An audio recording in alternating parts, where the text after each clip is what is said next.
How you doing there? Welcome back to Babylon Talmud. Today we're studying Daf 60 of Masechta Avodah Zarah, friends. Sheesh. Daf 60. Daf 60 is a little bit of like a grab bag. There's a lot of stuff going on in Daf 60. A lot of stuff related to like, sheesh, yay nesech, categorizing of yay nesech and figuring out yay nesech. Sheesh. So let's jump into the chapters over here. We got a hole in the side of a barrel. Okay. Transferring wine from barrel to jug. Okay.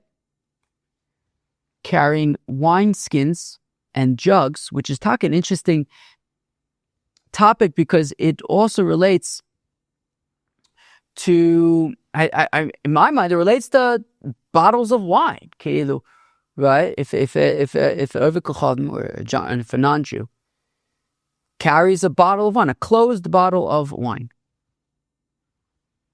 I think that's probably based on this.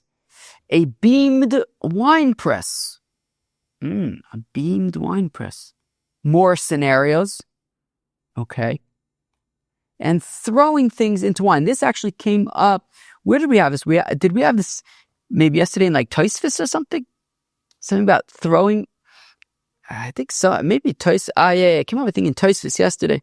So anyways, throwing things into wine. Wow. Sheesh, Chevra. This is going to be some daf. There's going to be a lot. So yeah, as we just went through 1, 2, 3, 4, 5, 6, it's going to have these little sections that will just go one section to the next. So Chevra, without further ado, let us dive in to Daf Samich of Masechta Avodah Zarah. Okay, Chevra, we are going to begin on Daf Nuntes Omid Beis, 3 lines from the bottom. Says the Gemara, Hai chavisa de chamro de ishtekil le barza. Sheesh. Also, Ovid Kochadim idrei anuch yode ilove amr papa kol de lave barza chamro osir v'idach shari. Sheesh. Okay. So actually, I don't have a slide. Maybe I don't have a slide for this. Maybe should I have had? By the way, I don't just public service announcement. I think 60% chance my brain isn't working so great. But who needs a brain? What push through the mush. We've been doing Daf Yomi for like 5.5 years or whatever it is. We can brain in our sleep. So what we talking? Right? Should I don't know. I don't even know that I necessarily know what it looks like. I imagine what it looks like in my mind. I don't know, some kind of a barrel. Now, as Rashi Taka points out on Daf Samech Omid Aleph, whatever he says, Shekol Chavir Shebetalmud Kadim Shel Cheresein, that when the Gemara talks about chavises, about barrels, they're earthenware. So like big kind of earthenware container. Okay, fine. So let's imagine like a big earthenware container, and it got a hole, and there was some kind of a spout. I don't think spout is the right word. A spigot. There was a spigot protruding from the side of it, and then maybe the spigot fell out. Okay, and then the wine was leaking from where the spigot was on the side of the earthenware barrel. So in Ovid Kochavim said, oh shoot, there's wine leaking from where the spigot was. So he takes his hand. Now, with the explanation of Tosfos Taka and of Samich, so he says, where am I? Yes, so he says, Perish, Chutz min hayayin shebe'ovi hanekev. Anyways, so that's actually, wait, is that even? Wait, no. Okay, yeah. So basically, what he's doing, if I understand correctly, is there's a hole in the side of the barrel where the spigot was, and the overcome does not stick his fingers through the hole. First of all, it's too small. He wouldn't be able to get his fingers in. He's taking his hand and he's placing it and covering, almost as if he takes like a Band-Aid and places the Band-Aid over where's the hole, or like a piece of duct tape and just like covers the hole with duct tape. So he takes his hand and he just covers where the hole was. Okay. So now, again, ayichavisa dechamer, there was a barrel of wine, the ishtikil levarza, and the spigot was removed. So in Ovik Chavim says, oh shoot, what's going on here? And he goes, idre, and he jumps, anach yade lave, and he places his hand, almost, I'm imagining like the palm of his hand, he places over where the hole is, to temporarily stop the leak. Amara Pope says, Papa called lahade barza chamra osir. So what's osir? So whatever is opposite his hand, basically, wherever the spigot was, that wine is osir. And Tosfos on the first of the wide lines of Tosfos and Daf Samach Amud Aleph says, perish chutz min hayayin shebe'ovi haneke. Right, except for the wine in the thickness of the hole, so that is going to be osir.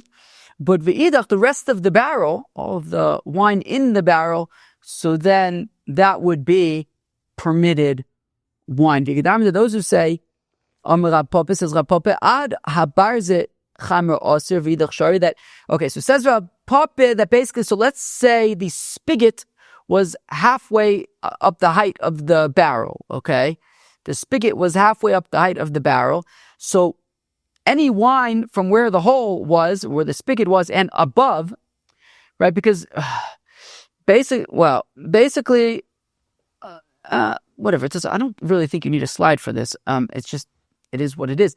Well, imagine this. You have a barrel. In the side of the barrel, there's a hole. So if you don't plug the hole, what's going to come out through the hole? Well, everything above the hole, right? Everything below the hole is just going to sit there in the barrel still, right? So according to this, right, this Ika da Amre, that there are those who say, where am I? Yeah, exactly. Vika da Amre, that Rav Papa says not just what's opposite the hole or in the hole, and the thickness of the hole is what's usher, but also any wine above the hole in the barrel will also be usher, because all that wine was, because of gravity or whatever the physics word would be for it. I assume is it gravity, or I don't know what it is. Maybe there's a better word for it. It's probably not gravity. I mean, gravity's part of it, but it might be some kind of sucking function or something, some kind of vortex maybe or something. So anyways, so anything above the hole in the barrel, so the wine would that wine would pour through, would go through the hole. So that wine would also be also, but anything below the hole would be mutter.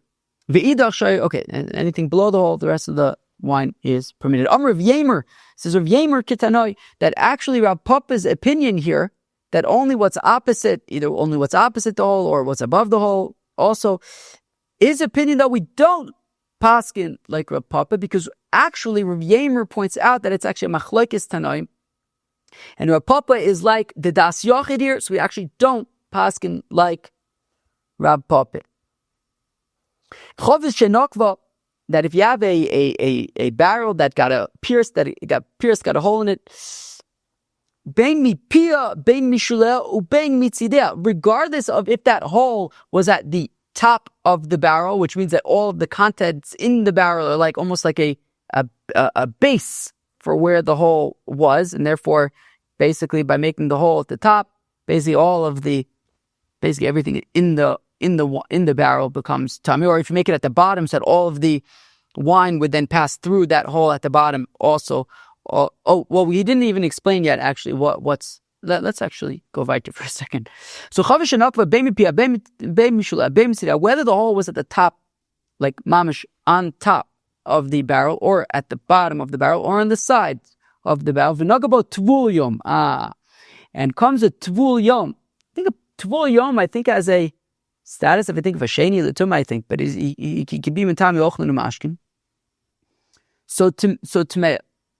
So if a tvul yom touches this barrel, so regardless of if he touched it at the top or the bottom or the side, the entire contents of the barrel is going to be tummy. Whereas Rabbi Yehuda says, Rabbi Yehuda, mipia umishulea tmeya, if he touches the hole at the top of the barrel or at the bottom of the barrel, well then the whole barrel is tummy. But mitzidea tor mikan. But if the tvul touches from the side of the barrel, says Rabbi Yehuda, and that's what what the context that Rav Papa is talking about as well.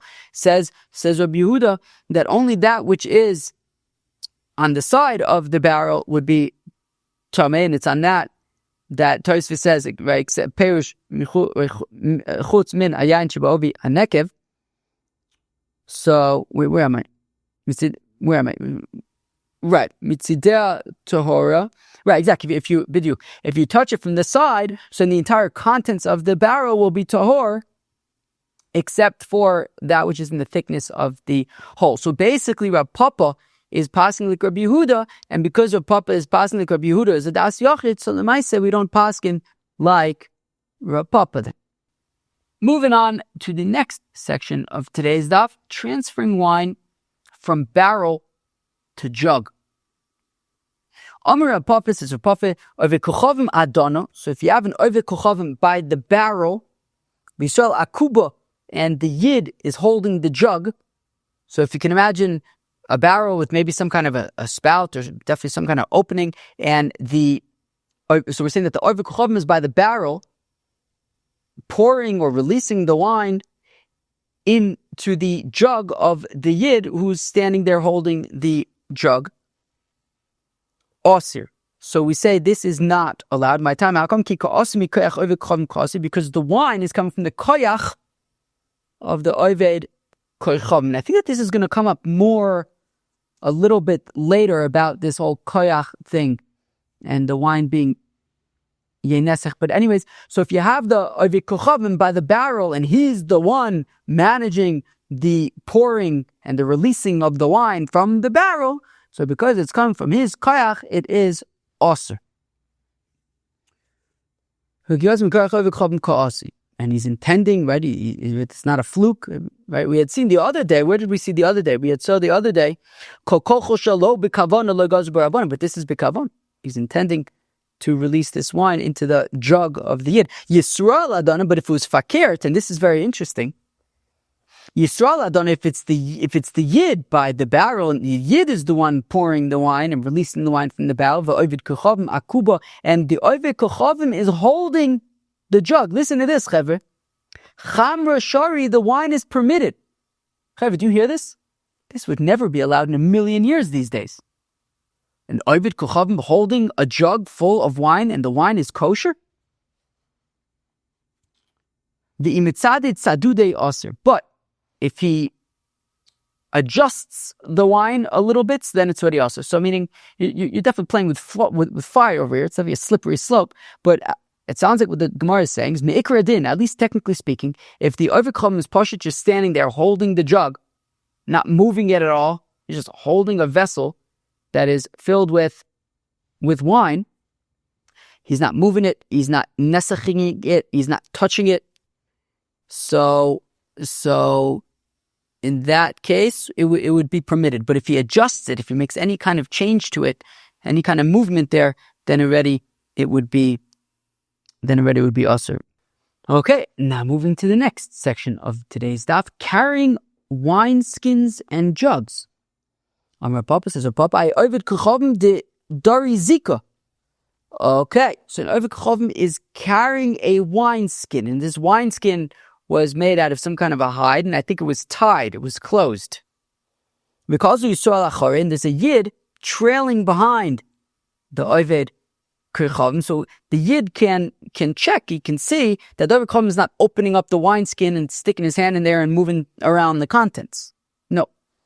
Because you saw Achore Malya, so if the wineskin is full, which means that the wine isn't moving around or anything like that, shari, then the wine is permitted to lemekarkish because the wine can't move around, right? It's a full wine skin filled up. The wine's not going nowhere.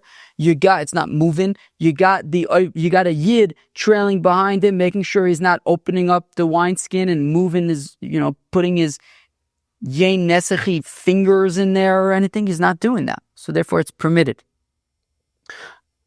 Chasera, but if the wineskin is not filled up, it's not completely filled, osir. Well, then it is not allowed dilma mekarkish, because we're concerned that he's going to move around the contents, which is extremely interesting, because tell me if you disagree. But I'd imagine that this closed wine skin is the equivalent of today's wine bottles. It's a container that contains wine and it's closed. And it sounds like so when it's filled up, so we're saying it's no problem because you can't move around the wine. But if it's not completely filled up, so then there's a concern that he might move around the wine. So now I would think based on this, that an Oved Kechavim would be unable to even carry a closed bottle of wine. Now, if it's filled up, it's one thing, but I mean, our bottles of wine aren't usually filled like mamish to the top. But anyways, let's go weiter. But the what's interesting to me is that just regardless of any maskonas right now, I'd imagine that this is probably the closest thing that we've seen to like a wine bottle. So it's an interesting question, right? I mean, generally we assume if the wine bottle's closed, it's fine, right? But it sounds like, in my mind, this would be the sugya. Kuva mal. So kuva, if we're talking about a jug that has wine in it, and Oved Kechavim is carrying it, malya osir. So if it's filled up, the jug is filled up, it's osir dilma naga, because if it's filled up, well then the Oved Kechavim might touch the wine. Chasera shari delay naga. Interesting. And if the jug is open at the top, it's not closed, it's open. So if it's filled up, we said we're concerned he might come in contact with the wine. If it's not filled up, so he's not going to be touching the wine, and also he doesn't want to move the wine either because it'll spill on him, right? If he moves it around too much, it'll splash on him. So therefore, because he's not going to touch it, and he also doesn't want to move it around, so then it is actually going to be okay. Interesting. What is actually the in kirkush b'chli pasuach? However, chidar le ifshel lo kirkush mat kem do nichale b'kirkushel do mishtapich have le kocho shelo b'kavanu umuter. Wow. Wow. So we just said, so that was Rashi. So we just said that by this, so when it comes to an open jug, if it's not filled up all the way, so he's not going to touch it, that's not a concern. And in terms of moving it around, he has no interest in moving it around because it might splash on him. Nobody wants to get wine on themselves. And even if some inevitably moves around, it's shelo b'kavan. So it's kocho shelo b'kavan, and that's okay. But we said the wine skin, which is closed, and you might kind of move around the contents of the wine with some kind of intention of nesach. However, Rav Ashi Omer says Rav Ashi, Zika, right? I think Dilma Naga Chasera Shari Dilo Naga, right? He's not going to touch it. Rav Ashi Omer says Rav Ashi, Zika, that when it comes to the wine skin, which again in my mind is similar to a bottle of wine, Bein Malya Bein Chasera Shari. Whether it is filled up or not, it is permitted.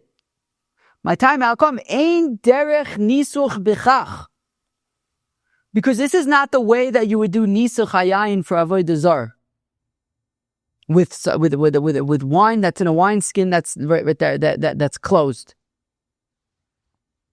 and moving it around, wiggling it around. That isn't how you would lie beit your Avodah Zarah. So therefore, when it comes to the closed wineskin, regardless of if it's full or not, it is mutter according to Rav Ashi. Wow, and I think and Tosfos says v'kaimelon v'achi kaimelon de Rav Ashi u'basu. And Tosfos says we take a paskin this way because Rav Ashi is very late. Ravina and Rav Ashi, of course, were the editors of the Gemara. So therefore, okay, so it's okay. So if it's correct that like this would be the equivalent of a wine bottle, so maybe this is why like there isn't a concern of the Kechavim touching closed wine bottles, maybe because there, even if you move it around, right, it's ein derech nisuch bechach, and therefore it is okay. Interesting. And now moving on to the next section of today's daf, a beamed wine press. So, Chevra, what is a beamed wine press? So, for this, we actually do have a slide. This is a slide that I found online that, in my mind, kind of best represented how I can imagine this thing Oh, actually, also right. The art school actually had right. The art school also had some kind of a illustration of it, and I found this online that I think was the most similar to the art school's illustration. So, what do we see in this photo on the slide that says beamed wine press? What we see is by the white arrow there. That is like the beam/screw section, and basically what happens there. So if you imagine, you could see most of the leverage on the left side. If we're looking at it straight on, so you could see that the beam is there on the left side. So imagine what happens is you probably rotate that beam, which basically turns the screw, and then you get it to the other side, and you probably push it back to the other side again, and then you turn it around again. Basically, the point is you use the beam to turn the screw, and as the screw turns, so where the blue arrow is, there's a bunch of like slats of wood. Those slats of wood are probably going to be crushed. There's probably some grapes. I guess there's probably a bunch of grapes underneath those wooden slats that the blue arrow was pointing to. So then when you turn the screw via the beam, it pushes down those slats by the blue arrow, which then crushes any grapes that find themselves between probably some kind of a stone bottom and the wooden slats, and all the grapes get crushed. And where the pink arrow is, there's like these wooden slats with space in between them. So whatever juice, I imagine, can ooze through those slats by the pink arrow. And then finally, where there's the golden arrow towards the bottom, I imagine that's probably some kind of a container where the juice then is gathered. So this, I believe, in my mind, is what we are talking about here. So, says the Gemara on Daf Samech Amud Aleph, about 10 or so lines from the bottom. Matzarta Zeros, when it comes to this beamed wine press, or Papi Shari, so a Papi says, all good. I guess meaning if an Oivik Kochavim is beaming the wine press, I guess it's all good. Rav Ashi, V'itema, Rav Shimi bar Ashi, Osir. Rav Ashi, some say Rav Shimi bar Ashi say Osir. Rav Shimi bar Ashi. Cheba, who do you think it was? You think it was Rav Ashi or Rav Shimi bar Ashi? I think Rav Shimi bar Ashi maybe talking makes sense. Rav Shimi bar Ashi, was he not a student of Rav? And I feel like Rav Papi was kind of early. Anywho, so we Rav Shimon bar Ashi also, he says also bekolcho. So if we're talking about not by way of the beam, but let's say you would just take a bunch of grapes, lay them out on the floor, put a bunch of wooden planks there, and then just step directly on those wooden planks and crush the grapes that way. So that's kocho. That's your direct effort. You're just standing on the beams and crushing the grapes. Well, so bekolcho, if it's direct, how should I say, direct koach, direct force. If it's direct force, kuli alma lo pligid aser. So everyone would agree that if the Avikchom is using his force directly to crush the grapes, aser. Ki plige, where there's this machlokas about aser or mutter, is bekoyach koichoy, via the beam, right? That when you turn the beam, which in turn turns a screw, which in turn applies force to wood, which crushes the grapes. So kilu, it's a step removed from direct force. The force is coming from the turning of the beam/screw. So that is where they argue, right? So one opinion says, okay, since it's one step removed, it's mutter. The other opinion is it remains also. You could those who say plige. But there are those who say that no, the machlokas is davka by koach kocho, that when it's twice removed, everyone would agree to shari that it's permitted, kipligi b'kocho. Where they argue actually is direct force. Have a uvda b'koach kocho v'oser Yaakov minar pekod. One time there was actually a scenario where there was a koach kocho, it was a once removed force. The Osir Rabbi Yaakov Minar Pekod, and Rabbi Yaakov Minar Pekod says, Osir. Moving on to the next section of today's daf, more scenarios. Okay, Yeah, but that's today's daf. It's just scenario after scenario. But now I've just lumped together more scenarios. Okay. Now, says the Gemara, "Ayi chavisa de ipka leorka shish." Okay, so there was a barrel of wine. Again, I imagine we're talking about an earthenware barrel, and it splat. That is an amazing word. It splat. I mean, technically the word is probably split, and it split, yeah. But nobody's going to stop me. And it splat vertically, right? Because a jug, a barrel can split either horizontally, right? If you imagine like a barrel, and imagine you take like a sword, and you go side to side, and you just, you give it slice side to side. So that would be a horizontal split. But if you like hold it over your head and then like force it straight down, that would be a vertical split. So this barrel in this scenario, it vertically splat.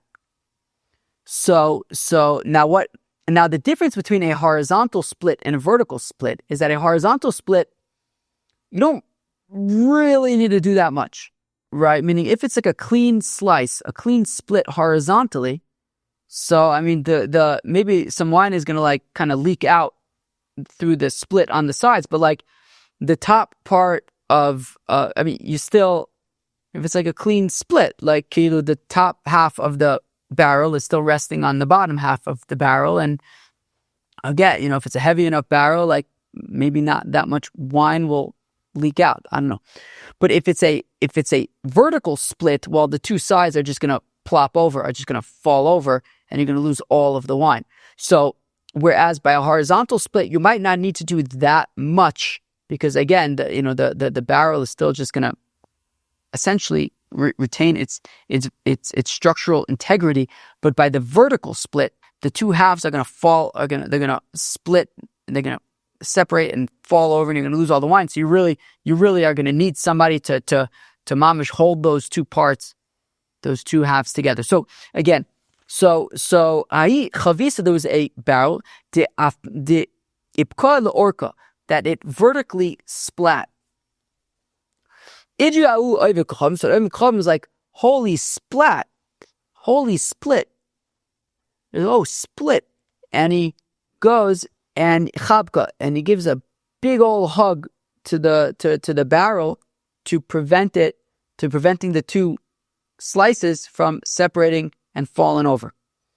Shari Rafim Bar Papa Veitema Rav Huna Bar Yeshua. Rav Rafim Bar Papa and some Rav Huna Bar Yeshua said it is permitted lizabune loiv de kachom, meaning it's aser b'shasiya but mutter bahana.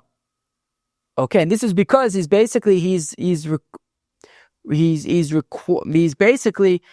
it was going to fall over, and he's basically holding it together and putting an effort to prevent it from falling over. What does Rashi say? Right, he didn't move it around. Okay,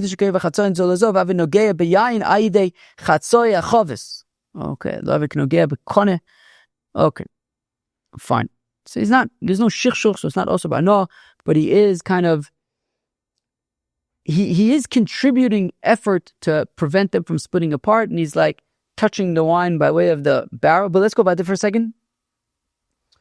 So v'hani mile depakula orka, and this is only if the barrel splat vertically, avalipusya, but horizontally, afilu b'shtiya shari, you can even drink the wine. My time because as I said, when the barrel splits horizontally, the structural integrity of the barrel, roughly speaking, is retained, because you just are going to have that top half still sitting on the bottom half. So therefore, what's he doing in that case? He's basically, applying pressure to the top, maybe sitting on it. He's applying pressure from the top, but he's basically as if you put a brick on the top. But like, again, it's not like, whether he was there or not, the structural integrity of the barrel more or less would remain, as opposed to when it splat vertically, and he needs to he's what's keeping it together. And in that case, it would be also mutter ba'ana, but in the case of a horizontal split, it would even be mutter b'shasiyah. Okay.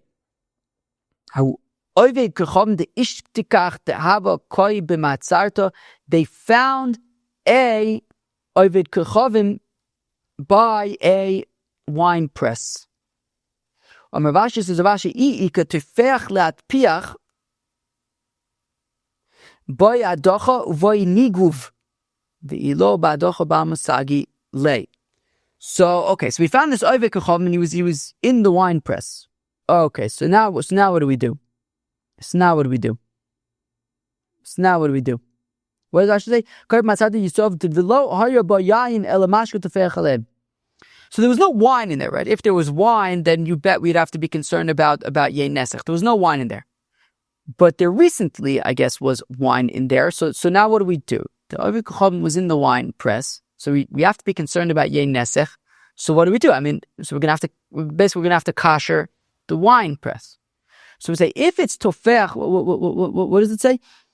I'ika tofech lehatpiach. So if the wine press was moist enough that I guess if you take, let's say, like a towel, let's say, and you would apply the towel to the moisture, and the towel would absorb the moisture, and then if you touch the towel to something else, that other thing would also become moist from the moisture in the towel, right? So meaning if the moisture of the wine press was it was moist enough that it could make something else moist, which could then in turn make a third thing moist. Well, in that case, we assume that the nesech sinked in and was absorbed by the wine press, and you have to do a process called niguv, which involves like ash or something. I wonder where I think we might talk about this more, I think, later on. What does Rashi say?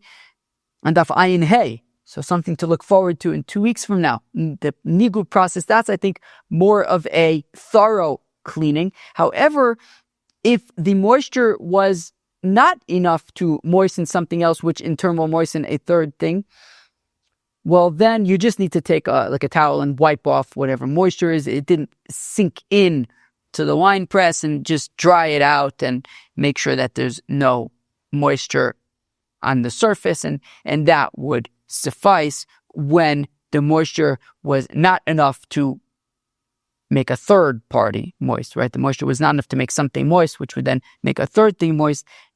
In that lack of moisture, just wipe off whatever's there, and that will suffice. Okay, and now we get up to a new Mishnah. Now this is actually an exciting Mishnah to the extent that it's come up a ton already. Here we go. Says the Mishnah, this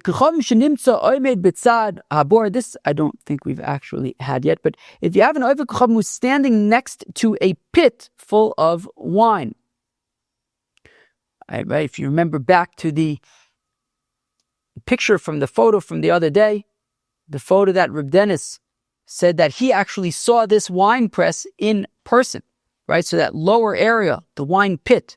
Reb Dennis, when you went, did they have wine in the lower area? And if they did, would you have drank it? Well, at that point, it's really basically just like juice. Anyways, so if there was it's considered wine enough to be yenesech, but let's be honest, he just juiced it.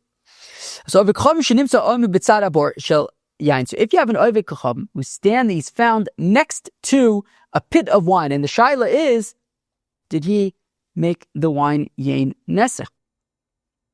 Im yeshlo milve olav aser. Interesting. Ein lo milve olav mutter. So this is going to be shaykh. This is going to be shaykh for today, obviously, but also this is going to be a big part of tomorrow's daf as well. So again, im yeshlo milve olav aser. Ein lo milve olav mutter. Can somebody explain this to me?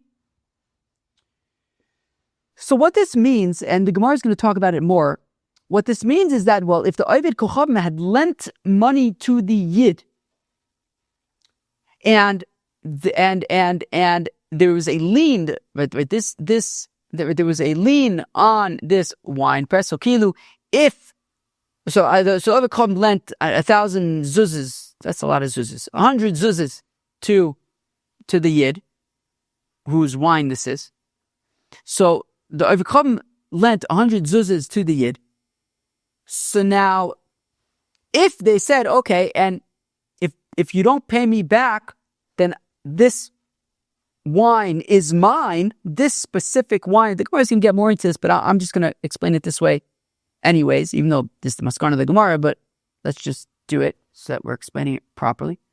So if the deal was that if the Yid doesn't pay back the Ovid Chacham gets this wine, so then it's also because the Ovid Chacham feels a certain sense of ownership over it, right? Because he knows, like, okay, it's like I kind of own this wine, right? It's kind of mine, right? He hasn't paid me back right now, so long as he hasn't paid me back, this could very well be mine. So he has a sense of ownership, a sense of comfort around it that he may have actually made it into Yei Nesech. But if there's no loan between the Ovid Chacham and the Yid, or even if there was a loan, but this particular wine press or pit was not discussed as being part of, that the Ovid Chacham would get it if the loan is default.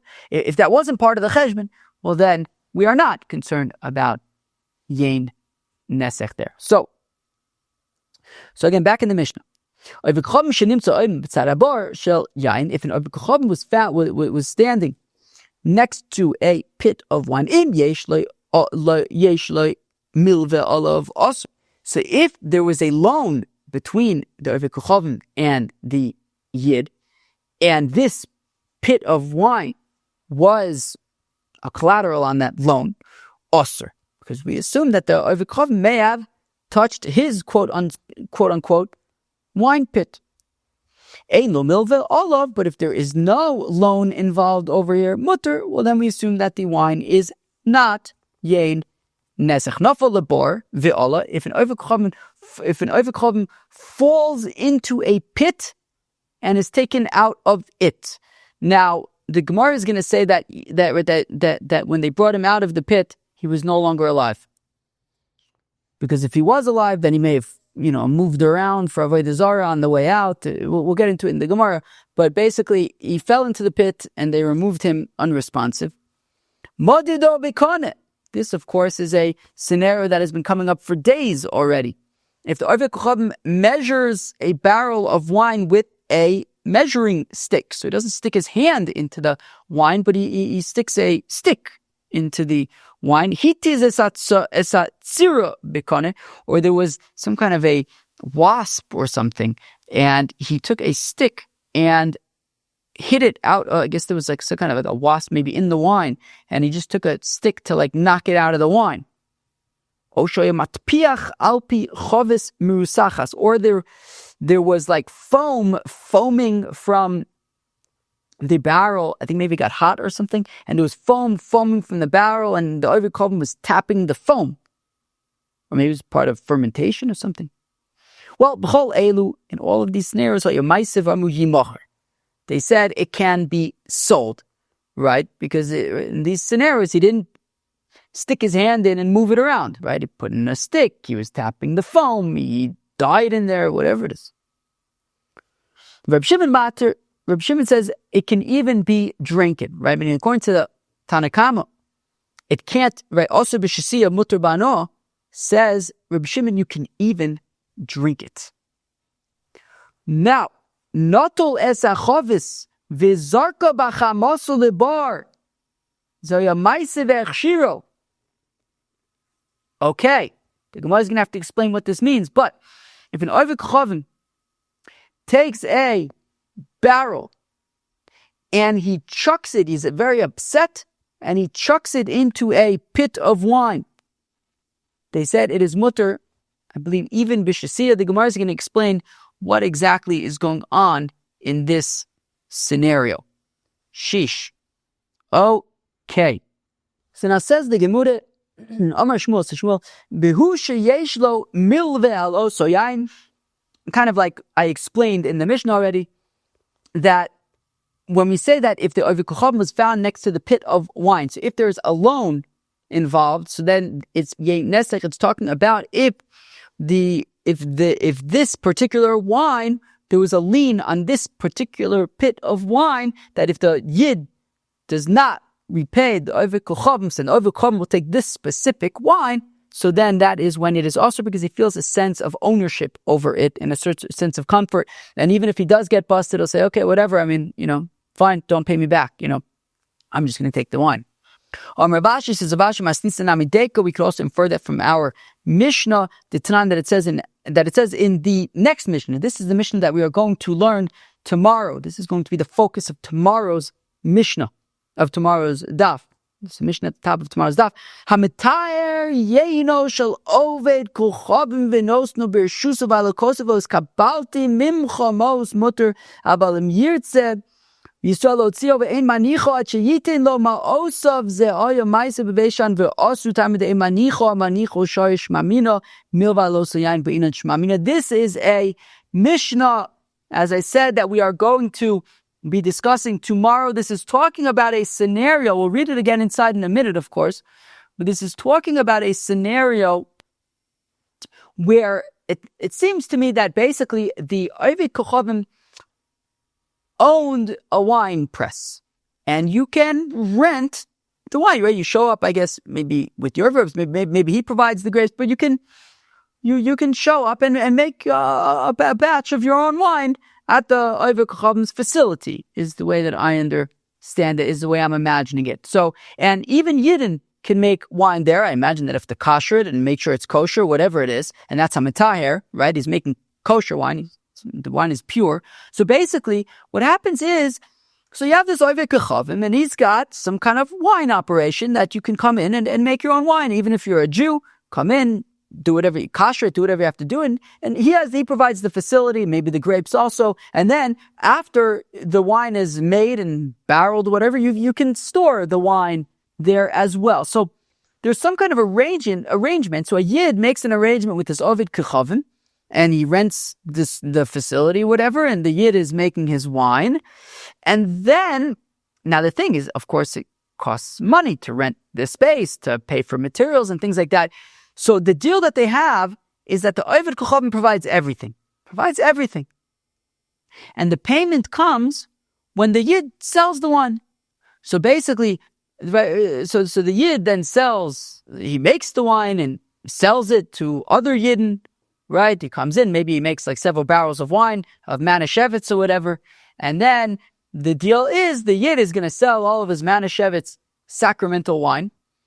And then he'll have revenues, he'll have money, and he'll pay the Oved Kochavim. That is the deal that they have. Okay, so the Yid is going to make his Manischewitz wine in the facility of the Oved Kochavim, and he's then going to store his barrels of Manischewitz wine by the Oved Kochavim until they're sold. And once they're sold, that's when he'll pay back. That's when he's going to pay the Oved Kochavim. So now it depends on what. So the Yid makes his wine and he's now storing it at the Oved Kochavim. What is their deal? What kind of arrangement do they now have in terms of this wine? If the Yid, whenever he wants, can go and take the wine and take it around to stores and sell it to people, whatever, he has a certain amount of freedom vis-a-vis the wine. So obviously he owes the Oved Kochavim money. Right? He rented the facility, he needs to pay. So basically, the Oved Kochavim basically loaned him money, right? He has a debt. The Yid has a debt to the Oved Kochavim. But if the Oved Kochavim allows the Yid to come and take the wine in and out whenever he wants and go around and peddle it and sell it, whatever, so then it's not considered like there's a lien on this particular wine.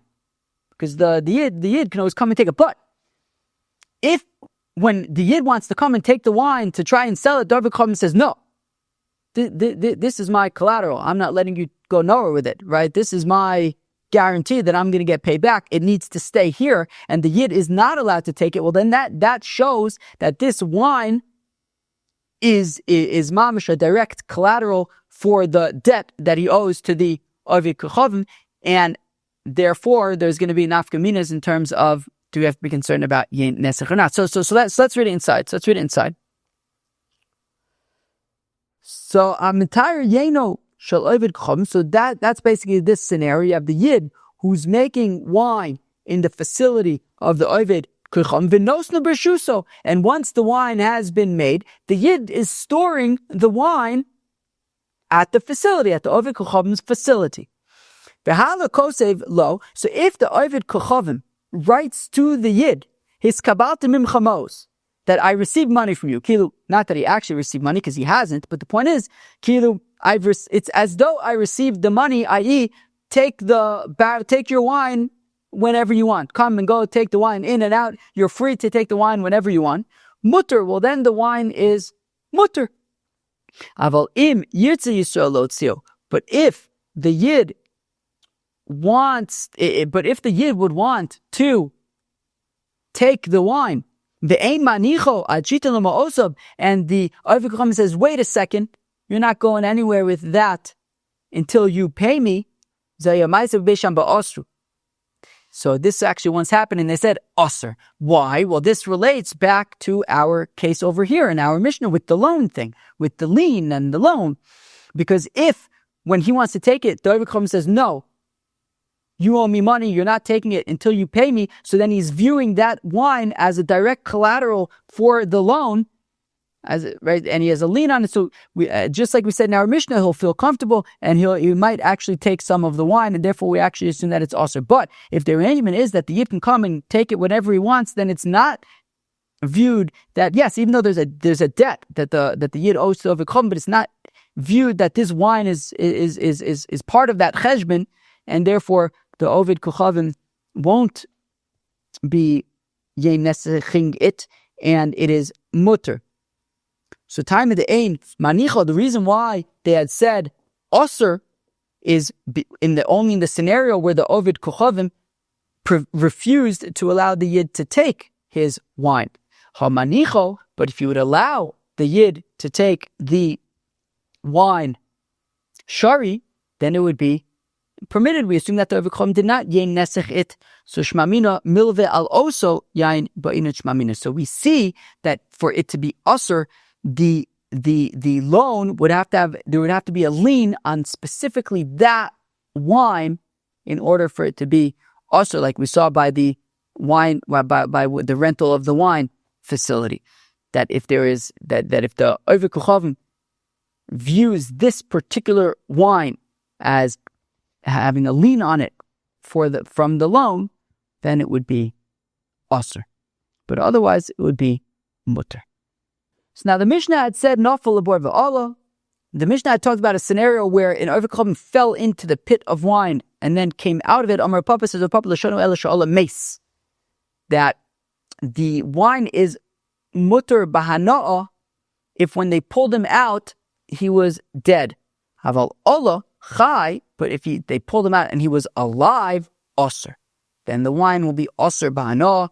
My time will come. Amar Papa didami alek yom edom, because it's like his yomtiv. Keilu, right? He's saying hagomel. Keilu, right? He was saved from the wine vat. So then on his way out, as they're pulling him out, and he's alive and he's mamish, giving shevach v'yadaya to his Avodah Zarah, he's gonna flail around a little bit and move, be meshachshech, and therefore it's going to be osir. But if he's dead, then that's not a concern. Kamuvan. Modido bekonef. If the Ovid Kuchavim measured the wine with a measuring stick, kol elu haya ma'aseh v'amu yimacher v'b'shimin matir. So there were all of these scenarios that we listed, and the Chachamim said it's also b'shesiyah but mutter ba'ano, and Reb Shimon had said it's even mutter b'shesiyah. Rav Ada bar Ahava yanuchu loy leReb Shimon brochis al reishe. Says Rav Ada bar Ahava that Reb Shimon should have blessings on his head. Kishu matir afilu b'shesiyah. When he says mutter, he says even mutter to drink. Ushu osar afilu ba'ano. When he says osar, it means even osar ba'ano. Interesting. I don't really understand why that is Yanuchu lo bracha al rosho. Maybe just because he's like very clear, very binary, makes things clearer maybe. I'm not exactly sure. Brei de Abba bar Nachmani Amar of Kizda Amarav. V'amr la'amr of Chisda amr Z'iri, halacha Reb Shimon. That the halacha is like Reb Shimon, right? This is why Tosfos had said the other day that according to Rav, he paskins like Reb Shimon. He could those who say amr of Chisda, amr li Abba bar Chonon, ochi amr Z'iri halacha Reb Shimon, v'ein halacha Reb Shimon. But the Gemara concludes that the halacha is not like Reb Shimon, rather like the Chachamim, that it would be osur b'shasiyah but mutter ba'anoah. And now we arrive at the final segment of today's daf, throwing things into wine. So this talks about, right, so the shaila is, right, and this came up yesterday, right? So the shaila is, of course, if an Oved Kechavim touches wine, like we've been talking about, so it becomes Yein Nesech. What if he doesn't directly touch the wine, but let's say he throws something into a pit of wine? Now what? Does it become Yein Nesech? So says the Gemara, right, so not Chavis v'zarko b'chamoso lebor zeh yamaisa v'chshiro. So the Mishnah talked about an Oved Kechavim picks up a barrel and he chucks it into a pit of wine, and they said it is kosher. Amr Vashi says of Ashi, Kol shebazov tamei b'Oved Kechavim ose yein nesech. Kol shebazov tor b'Oved Kechavim eino ose yein nesech. So says Rav Ashi, an interesting statement that draws a parallel, even though it's not really a direct parallel, but it draws a parallel between a zav and yein nesech. That in any scenario where a zav would make somebody tamei, so an Oved Kechavim would make wine yein nesech. Now it's not an exact parallel because it doesn't apply to like tumas hesed and things like that, but basically, the point that Rav Ashi is making is that, well, it's just like if a zav touches somebody directly, and this is the important part, that if a zav touches somebody directly, well, then that person becomes tamei. If a zav, however, throws something at a person, that person does not become tamei. And the same thing by yein nesech. If an Oved Kechavim touches yein nesech directly, then the wine is the wine directly. The wine becomes yein nesech. But if the Oved Kechavim throws something into wine, the wine won't become yein nesech. Okay, so kol shebezav tamei.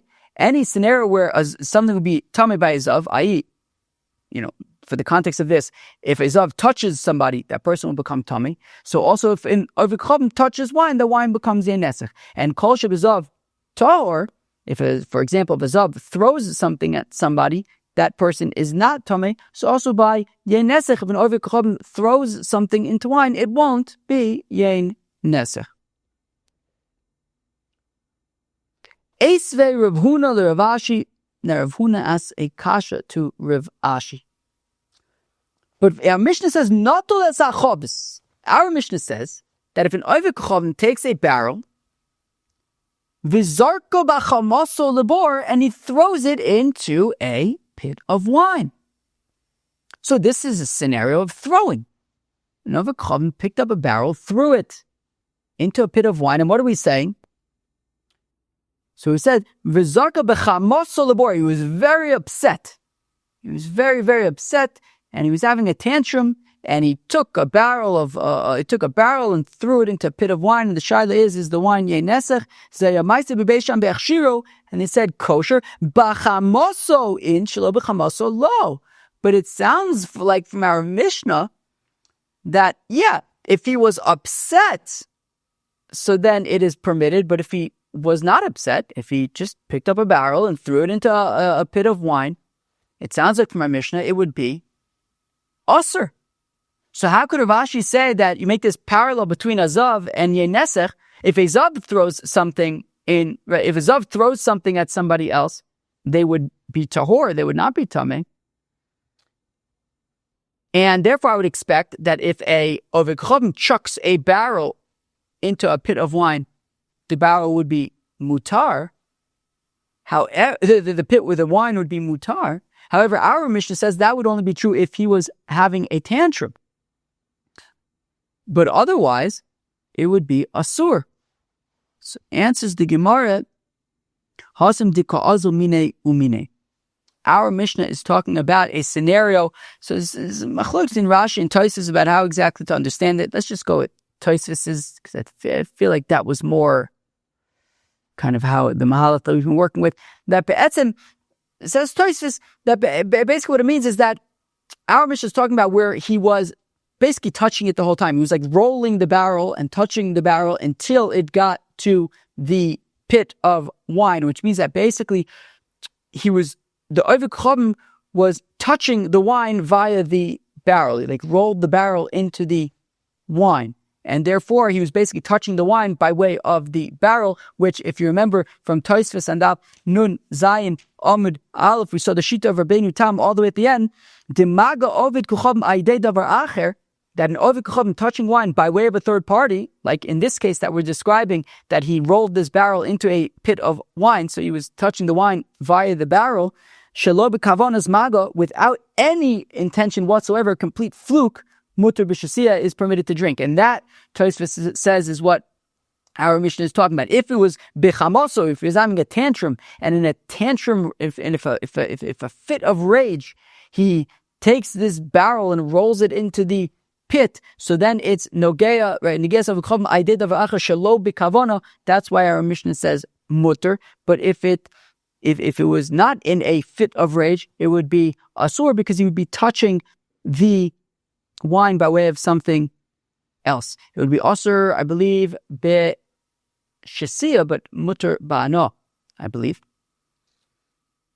But throwing, though, if he literally threw it, that would be permitted, as we saw from the parallel of Rav Ashi to the Zav. Okay, that was Daf Samech of Masechet Avodah Zarah. Woo!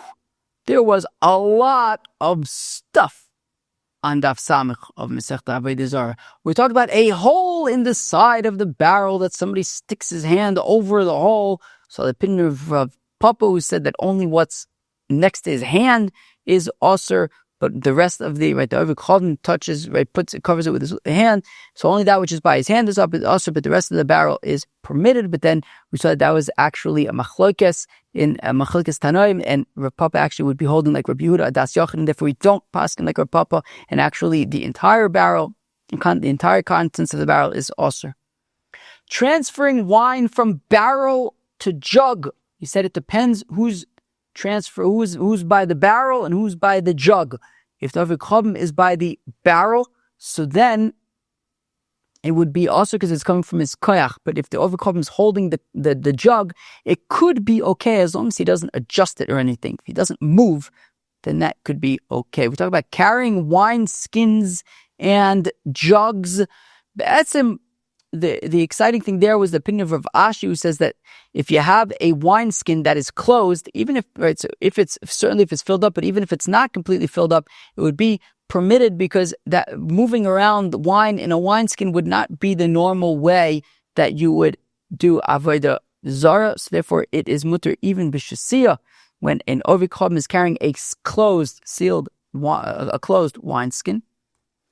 A beamed wine press that you kind of have this beam that you turn a screw in order to crush grapes. So in that scenario, we said taka, it's machlekes about is it mutter or not. It was also a machlekes about where the machlekes is. We had a whole bunch of more scenarios about barrels and splitting and stuff like that. And finally, at the end, we got into throwing things in. Well, actually, before that, right, there's a lot of different scenarios we got to. We got to wine barrel splitting and stuff. Then we also got to a new Mishnah, which brought up many things that we had, right, sugyas that we had that had come up along the way. Where, for example, with using the measuring stick, or the person who falls into the wine pit and things like that. And we also talked about when there's a loan on that particular wine, as we're going to discuss in more detail tomorrow. And then finally, we got to throwing things into wine, right? That when we talk about an Oved Chacham touching wine, that's dafka touching it directly or by way of a third party. But if he throws something into the wine, it would be permitted. That was Daf Samech of Masechet Avodah Zarah. I hope you enjoyed. Cheers.